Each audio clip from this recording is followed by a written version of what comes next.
warahmatullahi wabarakatuh.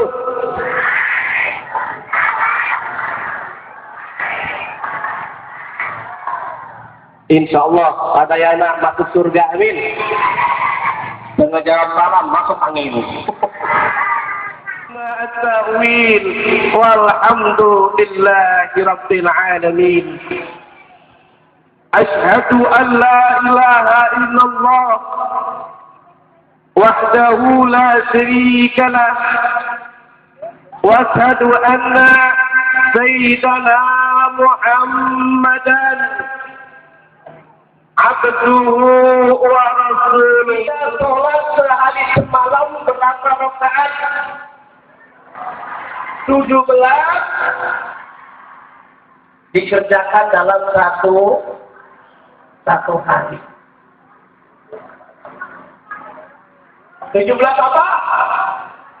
17 rakaat yang dikerjakan dalam satu hari.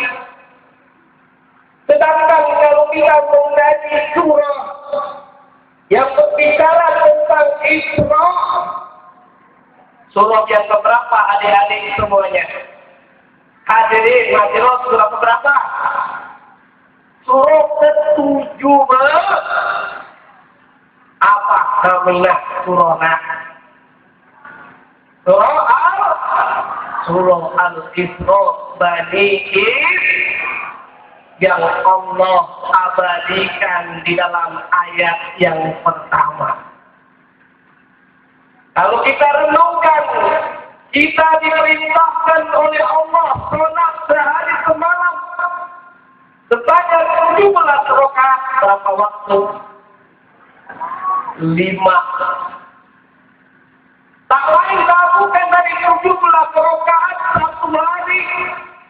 Dalam satu hari Allah firmankan di dalam surah Al-Isra surah 17 ayat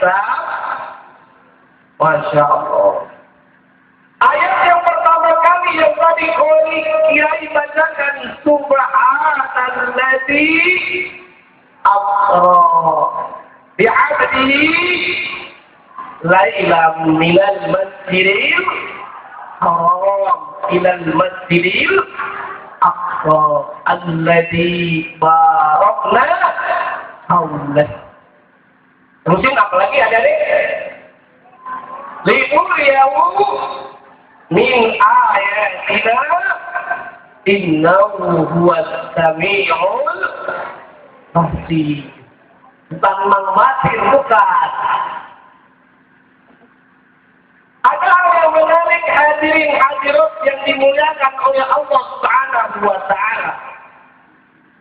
Allah memulai lafaz di dalam firman-Nya dengan ungkapan tasbih litanzih.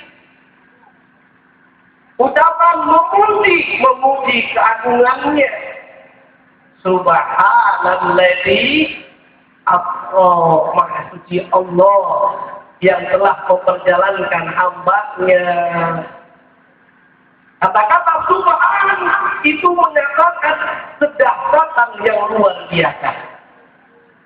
Makanya Isra Mi'raj termasuk mukjizat yang telah Allah berikan kepada Nabi Muhammad sallallahu alaihi wasallam. Ada hal menarik saudara dimuliakan oleh Allah. Adik-adik, jangan bayangkan kondisi abad 7 Masehi ketika Rasulullah sallallahu alaihi wasallam masih hidup dan mendapatkan wahyu surah Isra ini. Waktu itu belum ada pesawat, Pak. Rasulullah punya harta, Rasulullah punya tahta, Rasulullah memiliki wanita istri yang cantik. Tapi Rasulullah tidak punya mobil Toyota, Pak. Karena waktu itu cuma adanya Honda adanya. Boleh jadi adik-adik yang nggak pernah belajar ilmu pakai hitungannya, pakai logika persebutan. Betul atau tidak? Betul apa tidak? Cok dari cok galaga cok. Sekali lagi, cok dari cok galaga cok. Nah, tapi kalau kita lihat, ternyata ibarat semut tadi bukan semutnya yang berangkat ke Mekah, tapi semut diberangkatkan dengan masuk ke kantong, kemudian dia ikut, kemudian dia balik lagi, kemudian dia cerita. Demikian halnya peristiwa Isra dan Mi'rajnya Kanjeng Nabi besar Muhammad Sallallahu Alaihi Wasallam yang perlu diingat adalah peristiwa keimanan. Oleh karenanya hadirin hadirat yang dimuliakan oleh Allah, ketika kita memperingati adanya Isra dan Mi'raj, hendaknya diperkuat keimanan kita kepada Allah Subhanahu. Kita yakini bahwa Allah adalah Tuhan kita. Nabi kita siapa yang Nabi terakhir? Nabi Muhammad Sallallahu Alaihi Wasallam. Akidah kita gimana kita jadi? Ini kurang tuang, kurang kunir. Ayah orang ngaku Nabi di daerah Cirebon, Losari, perbatasan itu ayah agama. Tahun seberapa ya? Tapi lupa. Ayah agama namanya agama Jatun. Nyaho ada. Jatun naon Jatun. Namina agamanya Jatun Jawa Sunda. Nabina bukan Nabi Muhammad, tapi Nabina Sugimin. Kata Nabina Sugimin. Jangankan jadi Nabi, jadi Ustaz aja, jadi Kiai gak enak didengarnya. Kepada yang saya muliakan Bapak Kiai Haji Sugimin. Yang lebih parah lagi kalau baca kolornya, dirubah. Kata dia ngaku jadi Nabi. Dia saya katakan ada, ya Nabi salam, ya Rabbi, apa namanya biasanya? Ya Nabi salam alaika, ya Rasul salam alaika. Ya itu apa lagi? Allahumma sholli ala sayyidina Muhammad. Ya Habib salam alaik. Nah, hadirin yang dimuliakan oleh Allah Subhanahu wa taala, kalau kita lihat, kalau kita baca sahadat yang ngaku iman kita tidak dikokohkan, boleh jadi nanti anak kita, cucu-cucu kita akan ikut kepada ajaran sesat. Na'udzu billahi min dzalik. Yang belum lama ini ada perempuan ngaku jadi malaikat di dunia. Aliman bidinihi, belajar ilmu agama yang benar, belajar dengan Pak Kiai Saifullah, dengan para kiai-kiai yang ada di Subang, para asatidz. Jangan kita belajar para ustaz yang nggak jelas. Nanti akan ikut kepada ajaran sesat. Na'udzu billahi min dzalik. Saudaraku yang dimuliakan oleh Allah Subhanahu wa taala. Kalau iman kita kuat, akidah kita kuat, maka insya Allah anak-anak kita itu tidak ada yang namanya penyakit namanya parabola. Naon ya parabola? Naon ya parabola? Parabola, parawan disebut diheula. Ayah, di kunia ayam ke? Na'udzu, karena boleh jadi pendidikan agamanya yang tidak benar. Peristiwa Isra Mi'raj kita diingatkan akidah kita, hendaknya kita beriman kepada Allah Subhanahu wa taala agar kita selamat di dunia dan di siapa yang ingin masuk surga? Siapa yang ingin masuk surga? Mau tahu caranya? Mau tahu resepnya? Mau tahu banget apa mau tahu aja? Mau tahu resepnya? Kalau mau tahu ingin masuk surga, meninggal dulu.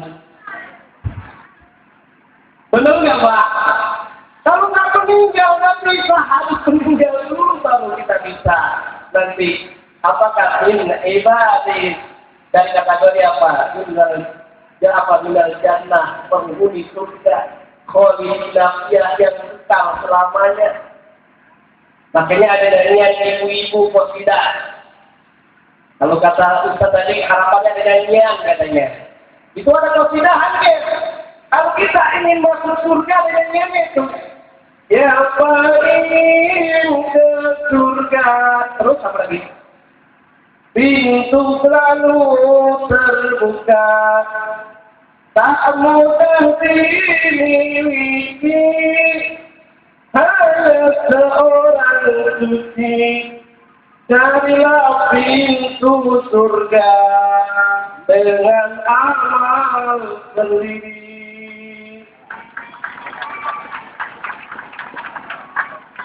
Betul atau tidak? Tak lain tak bukan kita diingatkan dengan Isra dan Mi'raj kokoh iman kita. Kalau iman kita kuat, insya Allah itu iman ibarat bangunan dalam sebuah rumah fondasi. Saya tanya ini hadirin hadirat semuanya, rumah kalau fondasinya kuat, kira-kira rumahnya kuat betul? Pohon kalau akarnya kuat, kokoh kira-kira bisa tumbang nggak? Tidak tumbang. Ini yang namanya ada aliman ini. Kalau anak kita sudah diajarkan tentang akidah, maka dia akan mudah mengerjakan perintah Allah dengan sholat. Sholat tidak perlu lagi diperintah-perintah. Dalam jujur, tinggal adik-adik semuanya pasti tidak bisa karena kita belum kenal satu hari. Demikian halnya kalau ada di antara kita hadirin hadirat yang sholatnya cuma satu kali saja dalam satu tahun. Sholatnya cuma sholat Idul Adha sama Idul Fitri. Atau salah satunya Idul Fitri saja atau Idul Adha. Minta pada Allah, ya Rabb, ya Rabb, ya Rabb. Kabulkanlah doa, kira-kira dikabulkan oleh Allah enggak hadirin? Dikabulkan atau tidak?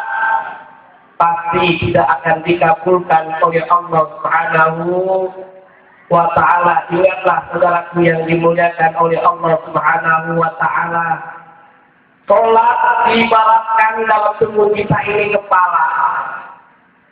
Kalau bapak punya istri nggak pernah sholat, berarti bapak tidur sama istri yang kepalanya nggak ada.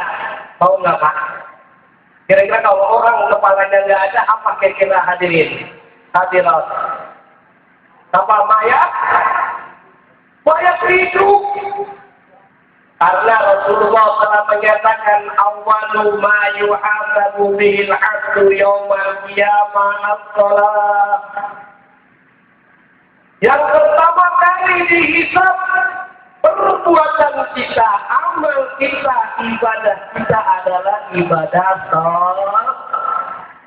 Bukan haji kita, bukan zakat kita, bukan yang lain-lainnya yang dikategorikan ibadah. Salat adalah termasuk ibadah, betul atau tidak? Haji adalah ibadah. Puasa ibadah. Sedekah ibadah. Nambahin berkat buat Ustaz.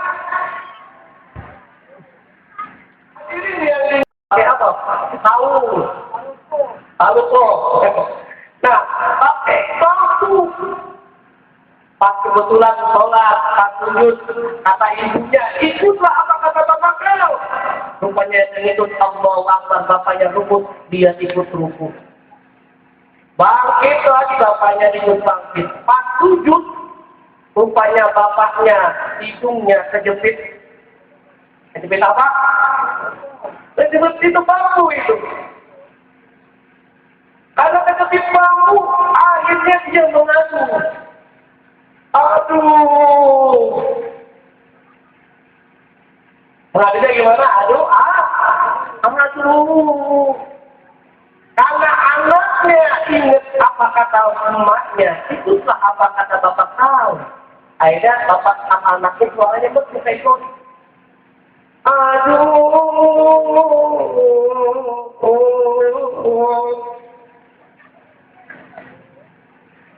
Nah karena mengadu bapaknya nanya, kau kejepit pula ya? Oh enggak Pak, akhirnya sholatnya batal nggak sholatnya? Ini karena kenapa? Karena nggak belajar ilmu agama, sholat nggak bisa. Nah, perintah sholat hadirin hadirat yang dimuliakan oleh Allah diperintahkan hanya kepada umat manusia, kepada umat Islam, kepada manusia. Sholat diperintahkan kepada siapa? Pada manusia. Kambing tidak diperintahkan untuk sholat. Terus sapi diperintahkan untuk sholatnya? Tidak diperintahkan untuk sholat. Bebek tidak diperintahkan untuk sholat. Makanya kalau ada di antara kita anak kita yang tidak sholat, berarti apa Pak? Begitu aja. Berarti kita yang dijelaskan oleh Allah hidup di dunia yang Allah jelaskan untuk beribadah, untuk sholat. Yang Allah tegaskan dalam surah Al-Zariyat, wa ma khalaqtul jinna wal insa illa liya'budun.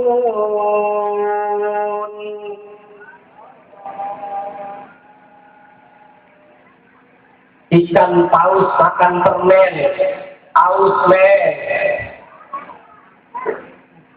Ikan paus makan aus men.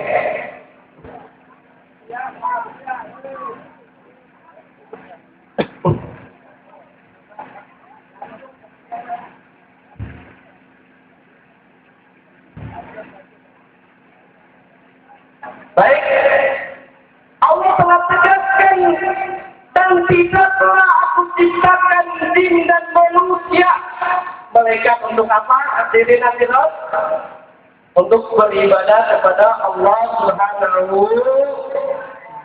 wa ta'ala. Makanya potongan badan kita adalah potongan ibadah kepada Allah Subhanahu wa ta'ala. Coba bisa kita lihat kenapa potongan kita potongan ibadah. Kenapa tangan kita, coba kita lihat tuh. Sebelum saya buktikan bahwa potongan kita adalah potongan ibadah, di tangan kita ini sudah dicap asma Allah. Di tangan kanan kita ada huruf Arab. Huruf berapa itu? 18, 18. Sebelah kirinya berapa ini? Ini 81. 81 ditambah 18 jadi berapa hadirin? 99 kata tukang main kiu-kiu. Kata orang main apa? Kiu-kiu, nilai yang paling tertinggi. Ternyata benar, 9 itu adalah nilai yang paling tertinggi. Karena kenapa? 2 ditambah 9 berapa? 2 tambah 9. Berapa? 18. 1 ditambah 8 jadi berapa? 9. Coba. 3 dikali 9 berapa? 27. 2 ditambah 7 jadi 9. 9 dikali 9 berapa Pak? 81. Bukankah 8 ditambah 1 jadi berapa? 9. Yang paling tinggi adalah semua adalah 9. Allah 99. Belum lagi kalau kita sudah dicap oleh Allah. Huruf Arab Allah. Ini linking kita alif. Dari apa nih? Dari manis, lam. Dari tengah, lam. Dari telunjuk, lam. Ibu jadi apa bacaannya hadirin hadirat? Oh. Coba sekarang dibalik. Ini ada tulisan Allah yang terbalik alif, lam, lam. Jadi Allah Subhanahu wa ta'ala. Coba kita bayangkan, kenapa tangan kita lebih mudah ke atas berduanya? Berbeda dengan kaki kita, bukan ke atas tapi ke belakang.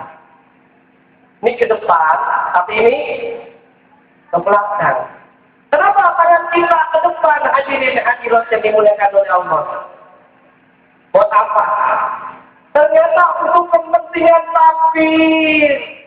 Allahu Akbar. Allah Maha Besar. Kalau kita ada saudara kita sebagai prajurit, sebagai abri, kalau hormat ke atasan cuma satu dia hormatnya. Hormat. Ada nggak yang hormat ke sini? Ada nggak yang hormat? Nggak ada yang hormat. Nah ini khusus kepada Allah. Wa ta'ala Allahu Akbar. Nah, coba kita lihat perut kita, hadirin hadirat. Kenapa tidak ada tulangnya? Kenapa tidak ada tulangnya? Nah, di sini nih nggak ada tulangnya, di sini ada tulang, di belakang ada tulang, berbeda dengan yang di belakang. Ternyata untuk kepentingan kita ruku, Allah. Coba kalau bayangkan, perut kita ada tulang, pas ruku bunyi berpak.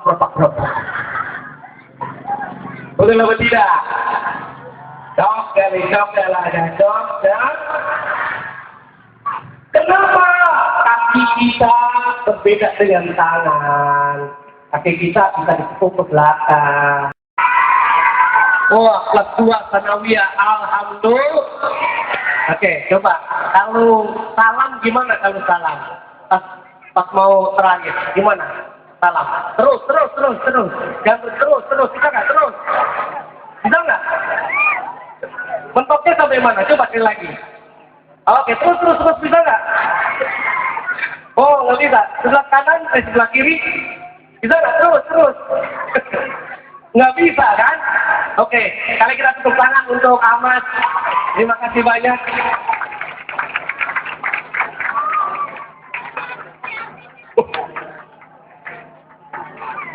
Hadirin hadirat yang dimuliakan, kenapa kepala kita itu cuma bisa nengoknya ke kanan dan ke kiri? Ini salam. Ada hal yang menarik yang perlu kita ingat. Kenapa salam tadi ini simbol? Ada hal yang menarik buat kita sekali lagi semuanya. Ini ada potongan ibadah, wajar saja Allah telah tegaskan. Potongan kita ibadah wa ma'khalatul jinna wal insa illa liya'budun, untuk beribadah kepada Allah Subhanahu wa ta'ala. Kita kembali dalam surah Isra. Subhanalladzi asra bi'abdi. Ada latas bi'abdi. Apa artinya bi'abdi? Hambanya. Siapa itu hambanya? Nabi Muhammad sallallahu alaihi.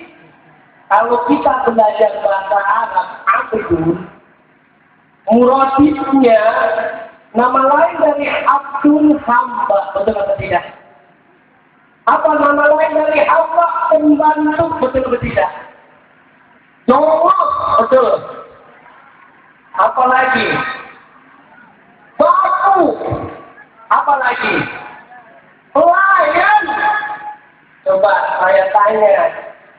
Kalau Ahmad umpama dia majikan,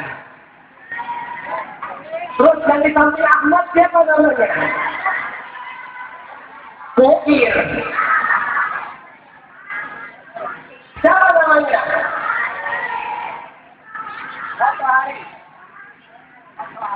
Tohari. Ahmad jadi majikan, Tohari jadi pembantu. Atau dibalik? Apa bahasa Arab yang makan? Bahasa Arabnya apa ini? Satriawan dan Satriawati. Kita didik anak kita, tapi kita contohkan dulu. Jangan kita pengen anak kita tadi pulang lagi. Pengen sholat, kita yang nggak pernah sholat. Ingatkan, pernahkah kita paksa dulu anak kita sholat? Nah, sholatlah. Lah, bapak belum sholat. Betul atau tidak? Kita berikan contoh. Kalau tadi bapaknya jago bahasa Arab, anaknya jago bahasa Arab. Dikilang. Bapaknya, ibunya hafal Quran. Bulan Rawah, mengada Islam bulan Rawah, kita. Sabar. Habis Ramadan, Ramadan. Belajar kita diriakan untuk latihan sholat kita. Perbaiki sholat wajib kita, sholat sunnah kita. Betul-betul kita latih puasa kita, puasa sunnah kita. Nanti akan kita terbiasa. Sampai kita di bulan Ramadan. Amin ya Rabbal. Nah, tak lain lakukan kalau adik-adik, bapak-bapak punya uang, jangan lupa pergi haji. Amin ya Rabbal. Karena pergi haji adalah kewajiban kita sebagai umat Islam yang mampu. Amin ya Rabbal. Adik-adik mau ingin pergi haji enggak? Mau ingin pergi haji tidak? Mau tahu resepnya? Nih, ada 3 resep adik-adik kalau ingin pergi haji. Catat yang baik-baik. Yang pertama, kalau kita ingin pergi haji, baca surat Al-Hajj. Surat karena itu ada panggilan tentang haji Nabi Ibrahim. Surat Al-Hajj. Tiap kali kita baca, kalau masih belum pergi haji juga, tambahin lagi amalan yang kedua. Baca surat Ibrahim. Surat apa? Surat Ibrahim, karena yang membangun adalah Masjidil Haram siapa? Nabi Ibrahim. Kalau kita belum pergi haji juga, baca namanya surah Al-Hajj.